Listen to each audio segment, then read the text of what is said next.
Hello again, 240, to conclude Chapter 12, The Wondrous World of Magic, Larry and Michael. As you'll recall, Jordan was now going to be the next superstar NBA player. And as a freshman in 1982, Jordan led the University of North Carolina to the National Collegiate Athletic Association championship when he sank a last-minute 15-foot jump shot to defeat favored Georgetown. This put him on the map. And after earning All-American honors the next 2 seasons, he declared himself available for the NBA draft after his junior year. In 1984, he was drafted 3rd by the Chicago Bulls. Biographer David Halberstam contends that although Jordan possessed incredible natural ability, the key to his success was a strong work ethic. During his first NBA season in 1984-85, Jordan averaged 28.2 points a game and was selected for the All-Star team and named Rookie of the Year. He became known for his spectacular, even artistic, crowd-pleasing slam dunks. And there's a picture of Halberstam's book from Amazon.com, Michael Jordan and the World He Made. Halberstam, outstanding author. And he seemed to hang above the basket as if he was suspended from the ceiling. Opponents recognized that he played defense better than almost anyone in the league, and Jordan's shining personality helped make him a media favorite.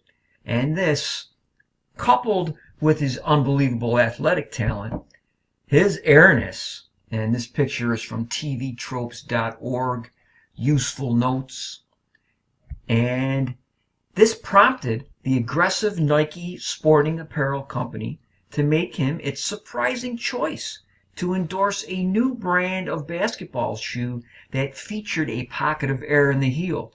And soon fans everywhere were calling both the player and his shoe Air Jordan.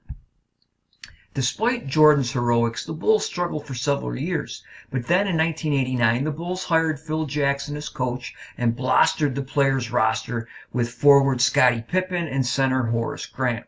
The Bulls lost in a 7-game series against the Detroit Pistons in the Eastern Conference Finals, and the Pistons would go on to take the '89 title. But the following year, they won 61 regular season games and deposed the defending champion Pistons in the conference finals. That's in 91.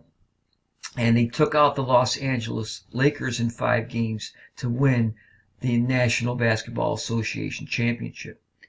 Jordan took time out in the summer of 1992 to spark the Dream Team to an easy victory in the Barcelona Olympics, the first time that the United States sent professional athletes to compete in the Olympics, and they've done that a number of times since.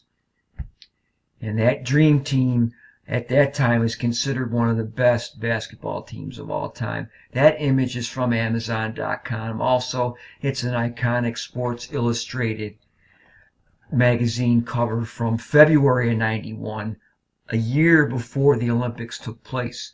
And Charles Barkley, Patrick Ewing, Karl Malone, the second all-time leading NBA scorer, Michael Jordan, and Magic Johnson came out of retirement to play on the Dream Team, even though he still had the HIV virus. And guys like Malone were kind of leery of playing with him with that condition.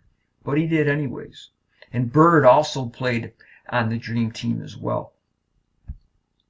By the fall of 1993, due to his Nike commercial appearances and exceptional level of play, Jordan had become one of the most famous persons in the world. His ubiquitous red and black number 23 jersey had been observed even on the remote plains of outer Mongolia.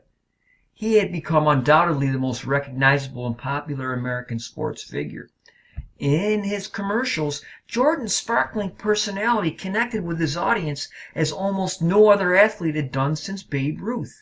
He became a national icon for the American world of commercial entertainment in a culture obsessed with celebrity and in awe of superior athletic achievement. He did this at a time when African American athletes had previously been given only limited opportunities to cash in on product endorsements.